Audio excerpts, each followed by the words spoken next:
Neve Pádraig, Cadas dó, céim fáin seachtar lá déag de bhórta, agus céim bí is fearr leis. St. Patrick, where was he from?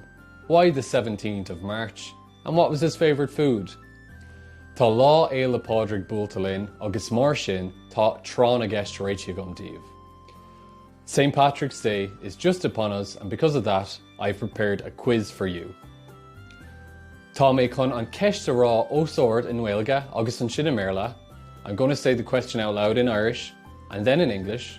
Agus ag a deir ar fad, racham a trí na freagraí agus in seoí mé an scéala geart. And at the very end, we'll go through the answers and I'll tell the full story properly then. Tá fiche ceist réite gom díobh, mar sin ar aghaidh linn. I've 20 questions prepared for you, so let's get to it. A Shane, a Do, a Tree. Ceist a Hain. Question 1. Cad as the Neve Pádraig. Where was St. Patrick from? A. Éire. B. An Bhreatain. C. An Rank. D. An Gearmáin. A. Ireland. B. Britain. C. France. Or D. Germany. Ceist a Dó. Question 2. Deirtear gur díolú ina sclábhí é, ach cén aois a bhí sé. It is said that he was sold into slavery, but what age was he? A. A dódhéag. B. A chathair C. A séidéag. Agus D. A hochtdéag. A. 12 years old. B. 14 years old. C. 16 years old. D. 18 years old. Ceist a Trí. Question 3. Agus é ina sclábhí, curú íleach air post é gan dhéanamh, ach cén post. When he was a slave, he was forced to do a particular job. What job? A. Siúnair. B. Mínadóir. C. Íre. No D. Gariador. A. Carpenter. B. Miner. C. Shepherd. Or D. Gardener. Ceist a Chathair. Question 4. D'éirí leis éilú ón sclábhaíocht, conas ar ina sé sin. Patrick managed to escape from slavery, but how did he do that? A. Thábháil a clán é. B. Fuaidíoch a ríist é. C. Thrid sé a bhealach amach. Agus D. Leabhar dia leis im ringlód. A. His family saved him. B. He was kidnapped again. C. He fought his way out. Or D. God came to him in a dream and helped. Ceist a Cúig. Question number 5. Agus é ina air séir ríist, céir de rinne sé. Now that Pádraig was again a free man, what did he do next? Cúig sé ag sagartóireacht. Thosa sé ar feirmeoireacht. C. Cúig sé ar turas timplean down. No D. Fós sé agus bhí clán aige. So A. He entered the priesthood. B. He became a farmer. C. He went on a around the world trip. And D. He married and had children. Ceist Ibhir sé. Question number 6. Cúig Pádraig ag stadar an sin, thar lear, ach I cén tír. Patrick then went studying abroad, but in what country? On A. On Idal. B. On Bhreatain. C. On Rank. No D. On Gearmáin. Was it A. Italy. B. Britain. C. France. Or D. Germany? Ceist a Seacht. Cén fá ar tháinig sé ar ais go héireann an áit a raibh sé na sclábhaí. Why did he come back to Ireland, where he used to be a slave? On A. Le díoltas all ar muintir na héireann. B. Leis na cuéire eáil uairháin eile. C. Le críostaíocht a thuairt go héireann. No D. Mar gur díbríoch é ón Bhreatain. So was it A. To get revenge on the Irish people. B. To see the sheep one last time. C. To bring Christianity to Ireland. Or D. because he was expelled from Britain. Ceist uimhir a hocht. Question number 8. Agus é ag obair ar na ríist, cén fá ar úsáid sé an shamróg? When Padraig was back working in Ireland, why did he use the shamrock? An é A. Mar go raibh sé glas, B. Mar go raibh sé beag, C. Mar go raibh trí huilóg air, agus D. Mar go raibh blas deas air. Was it A, because it was green, B, because it was small, C, because there were 3 leaves on it, or D, because it had a nice flavour? Ceist uimhir né. Question number 9. Deirtear gur chuir sé an ruaig ar cén tanmhí as éireann. It is said that Naomh Padraig got rid of which animal out of Ireland? An é A. Scíhan Leathair, B. Grán Leog, C. Nathair Niva, no D. Ulchawan.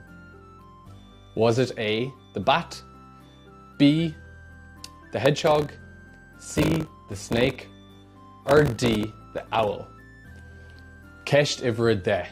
Question 10. Céir dis anam den leabhar a scríobh Naomh Padraig faoin na héal? What is the name of the book that St. Patrick wrote about his life? An é A. Mission Naomh Padraig, B. Idir Éire agus Ire, C. Ó Sclávaí go Seanmór, no D. Fuistíní. Was it A. I Am St. Patrick, B.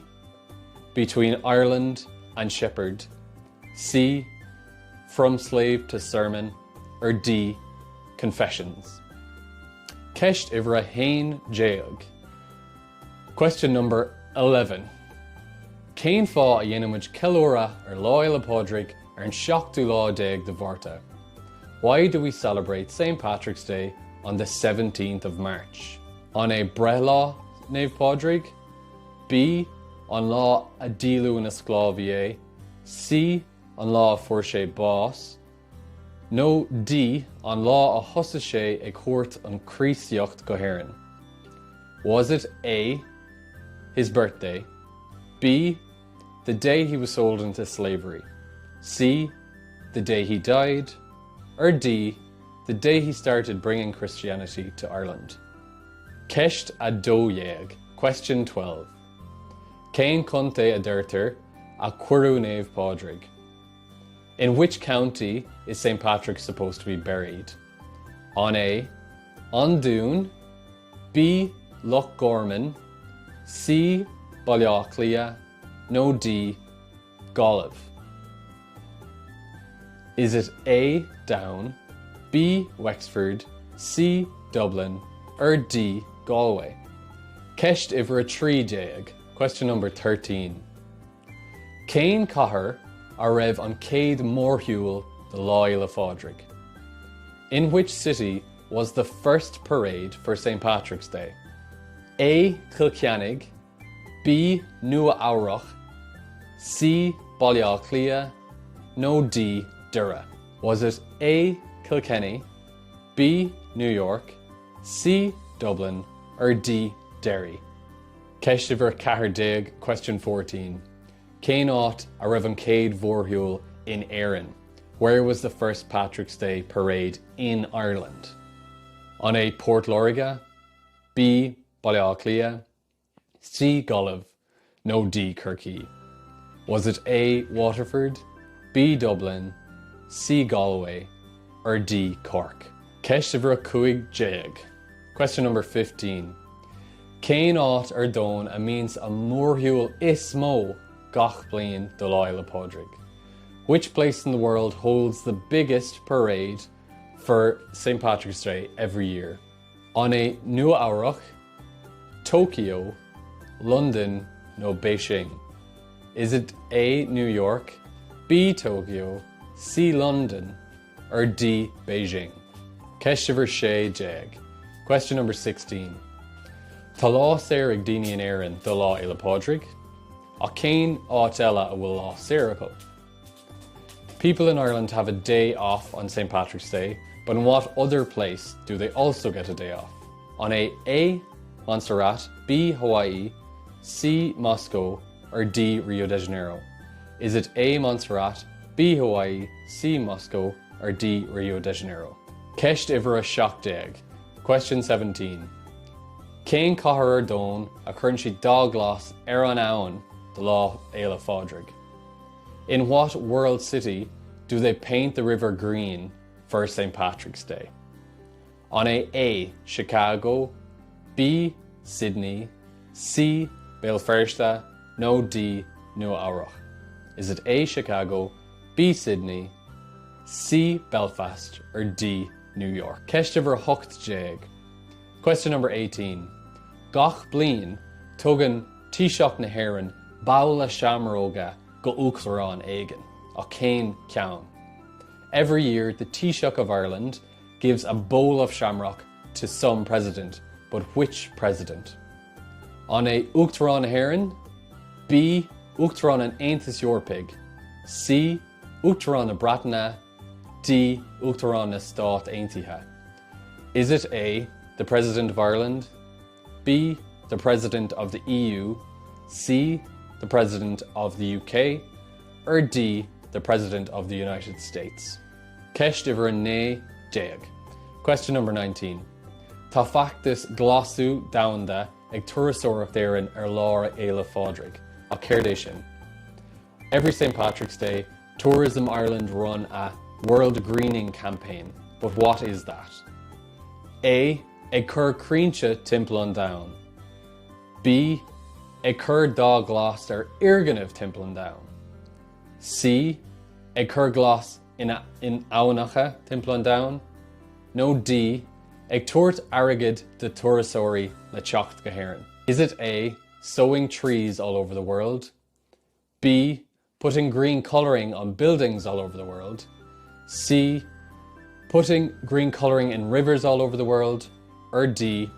giving money to tourists to come to Ireland? Ceist Fiche. Question number 20. Is sé Naomh Pádraig ceann de Naomh Fátrún na hÉireann? Ach céirdíd na cín eile anam nig ceann amháin. St. Patrick is one of the patron saints of Ireland, but there are two more. Name one. A. Naomh Bríd, B. Naomh Columcille, C. Naomh Tomás, D. Naomh Padar. A. St. Bridget, B. St. Columba, C. St. Thomas, D. St. Peter. Sin é a chairde fiche ceist déanta hana féin. So that's it, everyone. Those are 20 questions completed. Cur síos some peann, níl cead na freagraí ahrúnis, but down the pen, you can't change your answers anymore. Ach seo hiad na freagraí cearta, but these are the correct answers. Mar sin, ceist a hain. Question 1. Cad as the Naomh Pádraig. Where was Naomh Pádraig from? Freagra ceart ná B on Breataine. The correct answer was B, Britain. Rugú Naomh Pádraig in Alba, Hart ar an Bhliain, 385. St. Patrick was born in Scotland around the year 385 AD. Ceist dó. Question 2. Deirtear gur díliú na sclaviae a céine se bhí sé. It is said that he was sold into slavery, but what age was he? Agus an freagra ceart ná C. The correct answer is C, a séideag, 16. Fuaidíoch é agus tugadh go hÉireann é ag píráidí éarnacha. He was abducted and brought to Ireland by Irish pirates. Ceist 3, question 3.